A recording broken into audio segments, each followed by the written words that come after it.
Do you want to learn how to copy designs from Figma to Jitter video? In this video, I'll show you how to do it. So let's get to it. On jitter.video, you need to create a new file. So press on this create new file here, or you can go inside one of your earlier projects as well. Now inside this, we're going to import a copy of Figma file. So in order to do that, you need to go over to one of your Figma designs.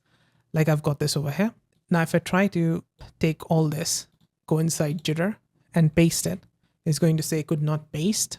So what you can do is on the top left, you need to press on this main menu, then go to plugins, manage plugins. Over here, you need to search for Jitter.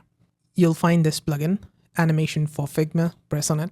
Now you can copy designs. So just press on either one of these elements or copy the whole thing like this, and then click on copy here.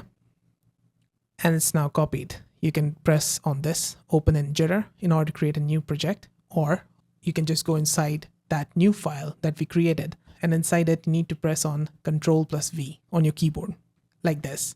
Now, the reason we created this artboard, this is a new scene, is because if you want to animate this, you need it inside the artboard. It should be inside the scene in the artboard. So our design is inside the scene in the artboard. And on the top right of this design, you'll see these two stars. This is for AI brainstorm. Click on it. And now on the left hand side, you can choose the animation style. So it could be playful, cinematic, etc. I'm going to press on this playful and then click on brainstorm. And what this is going to do is animate your design with the help of AI. And there you go.